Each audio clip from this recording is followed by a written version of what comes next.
Thank you very much. Thank you very much. Great honor. Today it's my privilege to welcome the Prime Minister of a very special place, the United Kingdom, to the White House. Prime Minister Starmer, you've been terrific in our discussions. You're a very tough negotiator, however.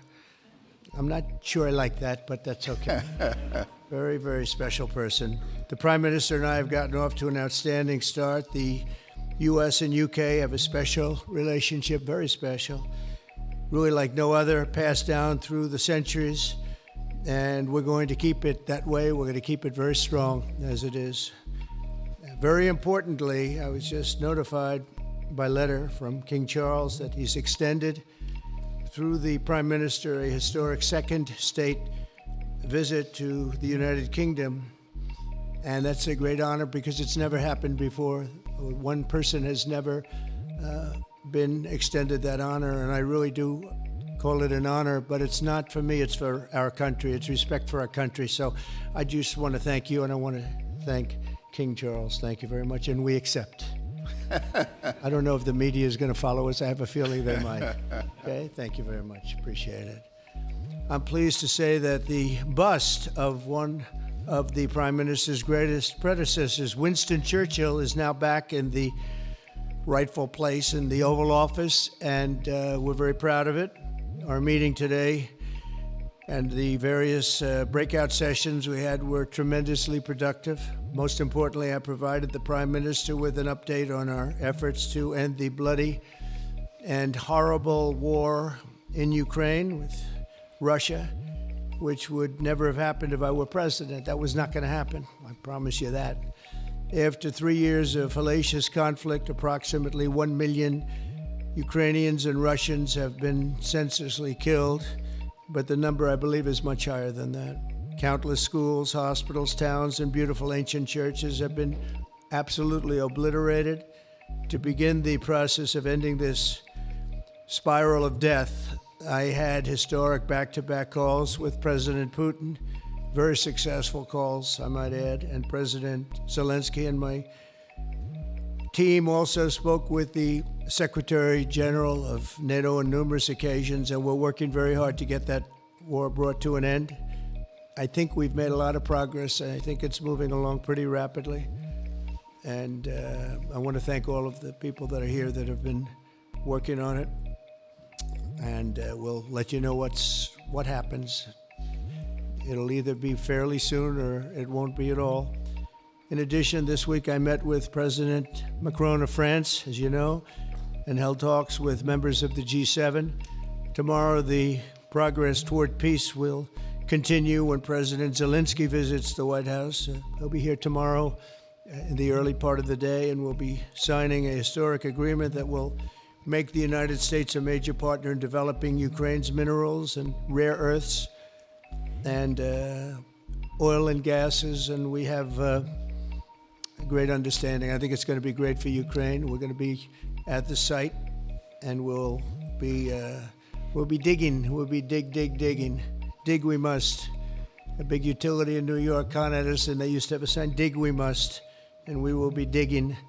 But much of the European aid to Ukraine has been sent in the form of loans for which they expect to be paid back, and we didn't have that honor under the Biden administration. He sent money, or just sent it, money after money after money, and never had any knowledge of ever seeing it back. Maybe $300 to $350 billion, but under the breakthrough agreement, very unusual, which everyone said was difficult to get, but it's really very good for Ukraine and very good for us. The American taxpayers will now effectively be reimbursed for the money and hundreds of billions of dollars poured into helping Ukraine defend itself, which by and of itself is a very worthy thing to do. We've paid far more than any other country, and with most of our support, it's been paid in military, the finest weapons anywhere in the world.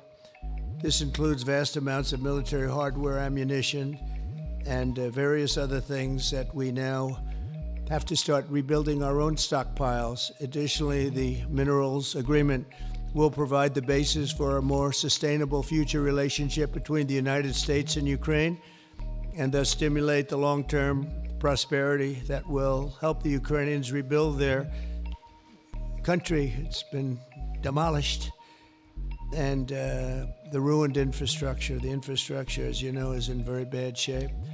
In just over 1 month, our administration has already achieved more progress toward peace than years in the other administration, where they did nothing toward peace. They didn't understand what was happening. Our approach is basically common sense. As I said, so many of the things that we do are based on common sense. If you want peace, you have to talk, both sides. As I discussed with Prime Minister Starmer, the next step we're making is toward a very achievable ceasefire. We hope that that can happen quickly, because thousands of young people, in this case, we're not talking about Americans, we're talking about Ukrainians and Russians are being killed every week, thousands. And it's a rough battlefield. It's a flat piece of land, and the bullet only stops when it hits somebody. And this week, I saw the reports, and it's I don't even want to say what they are, but thousands of people, young, vibrant people died. And we want to stop that. Senseless. Should have never happened. This will lay the groundwork for a long-term peace agreement that will return stability to Eastern Europe, and hopefully ensure that such a terrible war will never happen on European soil, or for that matter, anywhere again. It's a horrible thing that's going on. The disaster in Ukraine shows exactly why it's so important for the United Kingdom and other NATO partners to make large investments in their defense capabilities. In many cases, 4% or 5% of GDP would be appropriate. I know that they're raising it. I just read an article, a great article, about the work you're doing in the UK as to the military. You're raising it quite a bit, which is a great thing to do for your country. It's a great thing to do. It's sad that we need that, but probably need that. So congratulations on that. I know you got it through. After years of chronic underfunding, there's an urgent need to catch up for some countries. And I want to thank the Prime Minister once again for traveling here today.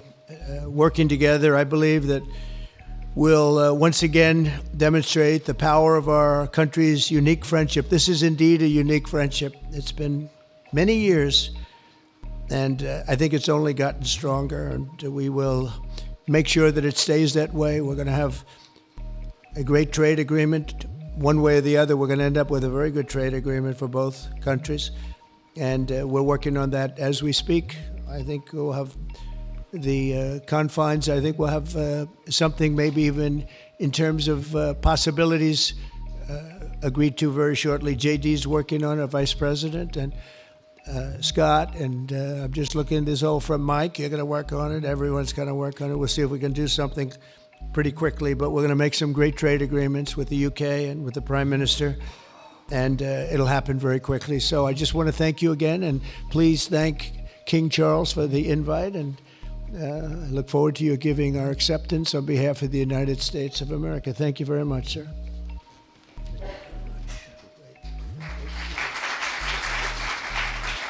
Thank you. Well, thank you very much, Mr. President. Thank you for your hospitality. Thank you for your leadership. This has been a very good and very productive visit.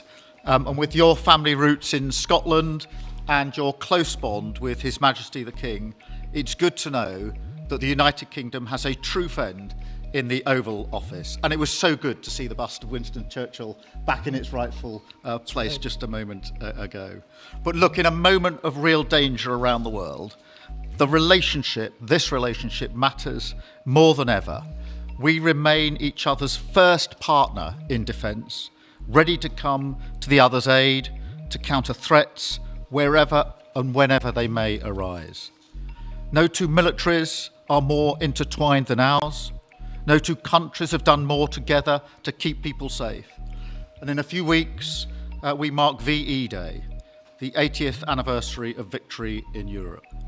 Britain and America fought side by side to make that happen. One of the greatest moments in our history. We stand side by side still today, and we're focused now on bringing an enduring end to the barbaric war in Ukraine. Mr. President, I welcome your deep and personal commitment to bring peace and to stop the killing.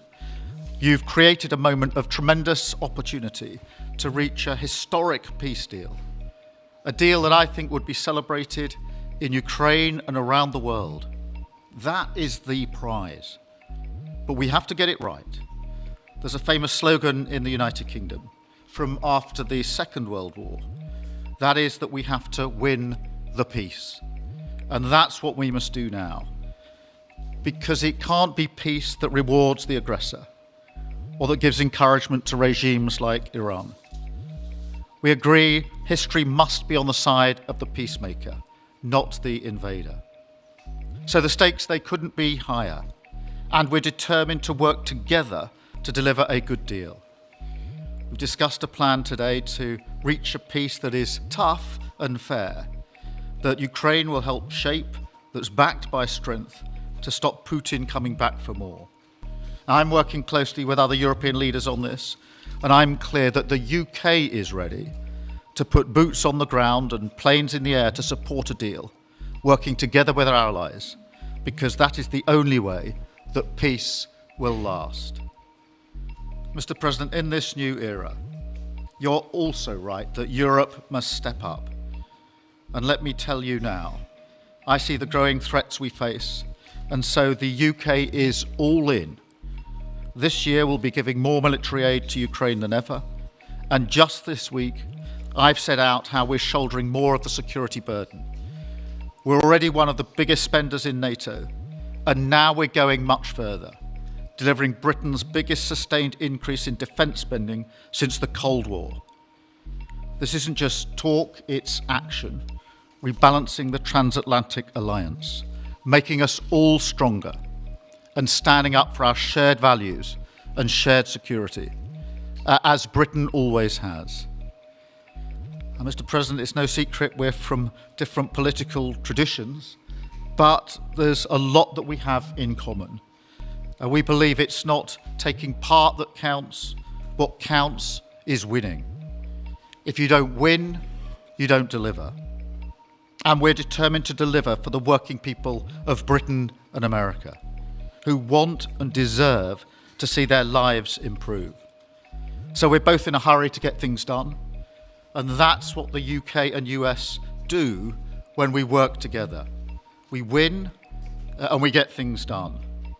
So we'll do what it takes to keep our people safe. We'll also work together to deliver some big economic wins that can benefit us both. We have a $1.5 trillion invested in each other's economies, creating over 2.5 million jobs across both economies. Our trading relationship is not just strong, it's fair, balanced, and reciprocal. We're leaders together in so many areas, ranked 1 and 2 in the world as investment destinations, 1 and 2 for universities, 1 and 2 for Nobel Prizes, 1 and 2 in golf as well, by the way, and we're the only 2 Western countries with trillion-dollar tech sectors, leaders in AI. And look, we take a similar approach on this issue. Instead of over-regulating these new technologies, we're seizing the opportunities that they offer. So we've decided today to go further, to begin work on a new economic deal with advanced technology at its core. Look, our 2 nations together shaped the great technological innovations of the last century. We have a chance now to do the same for the 21st century. I mean, artificial intelligence could cure cancer. That could be a moonshot for our age. And that's how we'll keep delivering for our people. There are so many opportunities. Keep our nation strong and fulfill the promise of greatness that has always defined this relationship. Finally, to underline the importance of this bond. It was my privilege and honour to bring a letter with me today from His Majesty the King. Not only sending his best wishes, but also inviting the President and the First Lady to make a state visit to the United Kingdom. An unprecedented second state visit. This has never happened before. It's so incredible, it will be historic. And I'm delighted that I can go back to His Majesty the King and tell him that President Trump has accepted the invitation. So thank you. Our teams will now work together to set a date, and we look forward to welcome you in the United Kingdom. Thank you once again. Thank you very much. What a beautiful accent. I would have been president 20 years ago if I had that accent. Thank you very much. Okay, let's see here.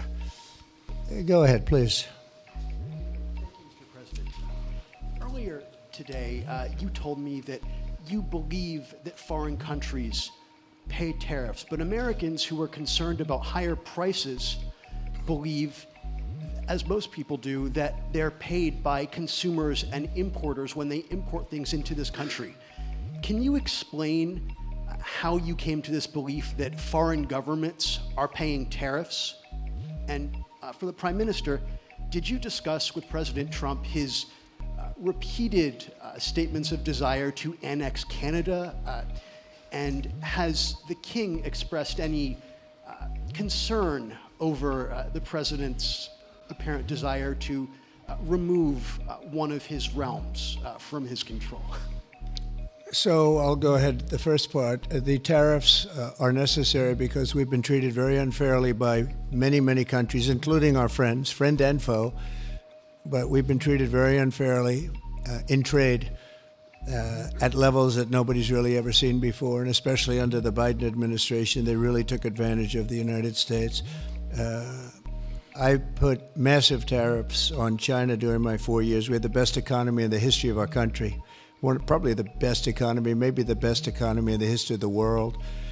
And I used tariffs to even things up. And in particular with China, we took in hundreds of billions of dollars and we had no inflation.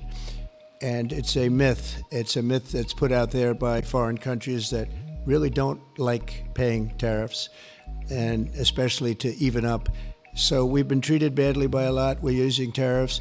And I find, and you just have to look at the numbers, but I find that it's not about inflation, it's about fairness, and the inflation for us has not existed, and I don't think it's going to exist. We're going to bring our car industry back, we're going to bring our chips back, we're going to bring so many things back to our country, including pharmaceuticals and drugs, and the thing that's going to get us there is tariffs. And I say often, it's my favorite word in the dictionary, but I always preface that by saying now, because I got into a lot of trouble with the fake news where they say that's not good, so I say God, love, family, wife, they're all my favorite words, but tariff is about number 4 or 5 on the list. But I will tell you, it's going to make our country rich, and it's going to stop us from being a laughing stock all over the world, because we have been taken advantage of like no country has ever been taken advantage of. Thank you very much. And look, we had a really good discussion, a productive discussion, a good discussion, as a result of which our teams are now going to be working together on an economic deal. Our teams are going to be working together on security in Ukraine.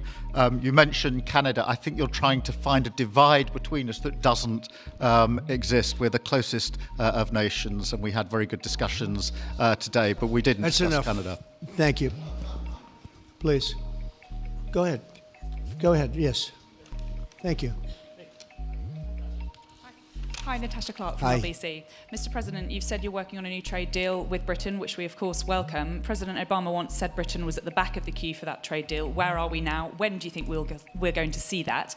And Prime Minister, the BBC has today admitted serious flaws over the recent Gaza coverage, suggestions of payments made to people linked to Hamas. Does the BBC still have your trust? Thank you. Well, they didn't do well with President Obama. He'd never got a lot of things done, and he didn't get a trade deal done that was of any importance or magnitude. We've had great discussions on trade, and I think we're going to have a deal done rather quickly as it can be done. We're going to have something, I think, rather quickly. We expect to do that. Okay? Please. On the BBC, look, I've been concerned about the programme in question. The Secretary of State had a meeting with the BBC. I think it was yesterday, could have been the day before. Thank you. Jeff, go ahead. Thank you, sir. Pardon me. Mr. President, do you support Article 5 of the NATO treaty? And are you concerned that it might be triggered if European peacekeeping forces end up in Ukraine? I support it. I don't think we're going to have any reason for it. I think we're going to have a very successful peace, and I think it's going to be a long-lasting peace. And I think it's going to happen hopefully quickly. If it doesn't happen quickly, it may not happen at all. And we want it for two reasons. Number one, I want to see on a humane basis, I want to see soldiers stop getting shot, because largely it's soldiers now. Towns have been obliterated, but it's largely that. And I don't want to pay billions and billions and billions of dollars, nor does the Prime Minister or anybody else, on a senseless war that should have never happened. And we're going to get it taken care of. But I think it's going to be a peace that's going to be long-lasting. Do you have a question for the Prime Minister? Thank you. Mr. Prime Minister, you were asking the President today about a backstop for Europe if the peacekeeping force ends up in Ukraine. Did you feel like you got a satisfying answer for yourself and for Europe? And Mr. President, if you want to comment on that as well, please do. I felt we had a very productive discussion. Obviously, as the President says, the deal has to come first. But yes, our teams are going to be talking about how we make sure that deal sticks, is lasting and enforced. So our teams will be talking about that. Okay. Please, Blue. Mr. President, some experts think it could take more than a decade to mine the precious minerals from Ukraine. How much should the U.S. expect to receive, and when do you expect to see that come to fruition? Well, we're never going to know that answer, but by our being in Ukraine and doing the exploration and also the digging and taking the rare earth, which we need in our country very badly, we'll be doing a substantial amount of work, probably about at least what we have in there, and we hope to be able to do that. You never know when it comes to that. You know, you dig and maybe things aren't there like you think they're there, but we'll be spending a lot of time there. It'll be great for Ukraine. It's like a huge economic development project, so it'll be good for both countries, okay? Please. Prime Minister, excuse me, Prime Minister, you've talked about putting British soldiers' boots on the ground in Ukraine in the event that President Trump succeeds with his peace deal. But can you do that without a firm assurance that America will have our back in the form of some kind of security guarantee were Putin to breach that agreement? And Mr. President, tomorrow you're seeing President Zelensky to sign this deal on minerals and energy that could be hugely important to the United States. Will you take the opportunity to apologize to him for calling him a dictator while praising Vladimir Putin, who is a dictator? Well, Robert, let me start by saying I've been really clear today and previously that I think that European countries, including the United Kingdom, need to step up in our own defence and security. We've been doing that in recent days. You saw the announcement we made on spending just the other day. In addition to that, I've made it clear that the United Kingdom will play its full part in ensuring that if there's a deal, and that we hope there is a deal in Ukraine, that is a lasting deal that sticks. And we're obviously working with other European countries on that, France and NATO in particular. But I think I'm hosting 18 countries on Sunday to further our discussions. You heard from the President this morning that, you know, as historically has always been the case, we have each other's backs. And today we've been talking about the deal, how that will be a lasting deal. And coming out of this, our teams will now be talking in detail about that. And I think we're going to have a very good meeting tomorrow, 11 o'clock. And I think we're going to have a very good meeting tomorrow morning. We're going to get along really well, okay? We have a lot of respect. I have a lot of respect for them. We've given them a lot of equipment and a lot of money, but they have fought very bravely, no matter how you figure it. They have really fought. Somebody has to use that equipment, and they have been very brave in that sense. Yeah, please, go ahead. ceasefire deal is nearing an end this Saturday, and there's been some worry that phase 2 might never get there. Do you believe that phase 2 of the ceasefire in Gaza will come to fruition? And have you spoken to Netanyahu about it? And for the Prime Minister, this peacekeeping deal has been pushed forward by the UK and France as well. Have you been in discussions with any other European countries to join this initiative? And are you expecting Commonwealth countries to also join the effort? Thank you. So we're working very hard in the Middle East and Gaza and all of the problems, and it's been going on for years and years and centuries and centuries. It's a tough neighborhood, but it could be a very beautiful neighborhood, and I think we're going to come up with some pretty good solutions. But phase 1 is almost complete. We've had some people that have been very seriously injured, very seriously hurt, both physically and mentally. They've come out of there and some of them in very, very bad shape. It's shocking. Many young people aren't in bad shape. Young people are strong, healthy. They don't die. People have come out dead, young people and old people. It's a rough situation, but I think we're going to make it much better. And I think that we've had a huge impact on that since we've been in just the 4 weeks. I think we've had a huge impact on Gaza, the Middle East, and we have some pretty good talks going on concerning lots of other people that are going to make it better. So we'll see what happens. Nobody really knows, but we'll see what happens. But I think we've had a very positive impact.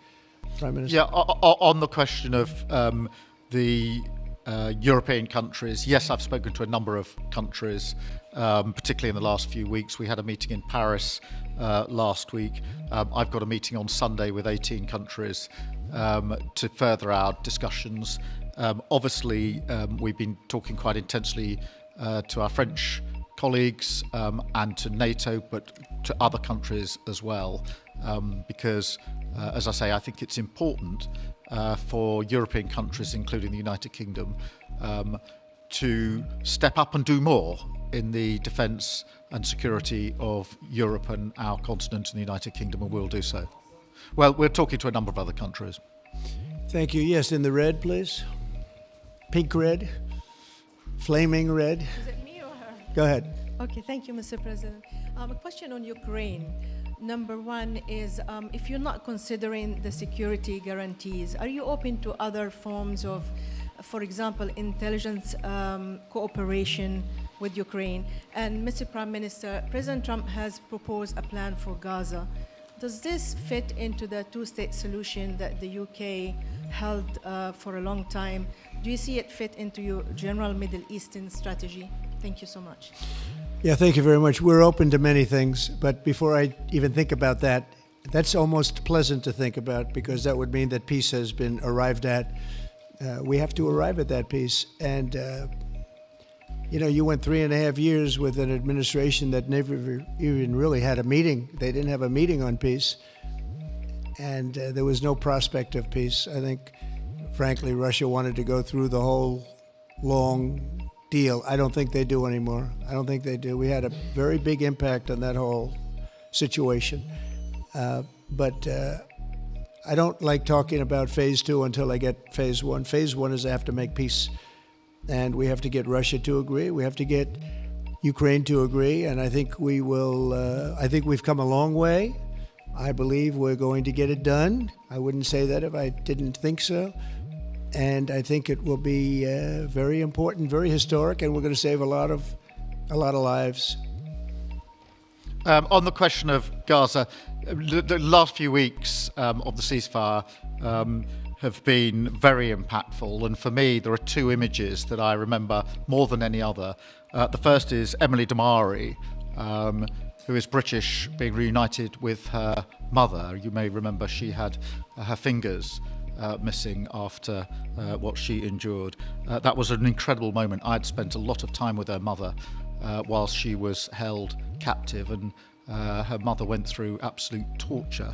The other image was thousands of Palestinians marching through rubble, trying to return to their communities and their homes. So we have to do everything we can to ensure that the ceasefire continues, so that more hostages can be returned, so that aid can be brought in that's desperately needed. We need to allow Palestinians to return and to rebuild their lives, and we must all support them in doing that. And yes, I believe that the two-state solution is ultimately the only way for a lasting peace in the region. And think of that, she came home with her fingers and part of her hand blown off. That's terrible. How bad does it get? And we had others that came home in much worse shape than that. Yeah. It's a terrible situation. Please, yes. Thank you. Mr. President, did our Prime Minister persuade you not to put tariffs on the UK? And if I may, Prime Minister, do you think that Vladimir Putin is a man who will keep his word? Thanks. He tried. He was working hard, I'll tell you that. He earned whatever the hell they pay him over there. But he tried. I think there's a very good chance that in the case of these two great friendly countries, I think we could very well end up with a real trade deal where the tariffs wouldn't be necessary. We'll see. But he earned whatever they pay him here and today. He was working hard at lunch, and I'm very receptive to it. I think in all fairness, in all seriousness, I think we have a very good chance at arriving at a very good deal. JD and Scott and Howard, all the people are working on it, and I think we have a good chance at arriving at a deal that could be terrific, really terrific for both countries. Okay? Thank you. On the second part of the question, I think my views on Putin are pretty well rehearsed and pretty well known. My concern is that if there's a deal, and I hope there is a deal, that it must be a lasting deal, that it's not a temporary measure. And that is why I think it's really important that Putin knows that this deal, a historic deal, which I very much hope comes about, is there, and it's a lasting deal, and that we're able to deal with any inclination he has to go again or go further. I think we'll have two deals. I think we'll have a deal on ending the war, and I think we're going to end up with a great trade deal with you. And it's an honor to be with you, and I want to thank everybody very much. Thank you very much. Thank you. Thank you very much. Thank you.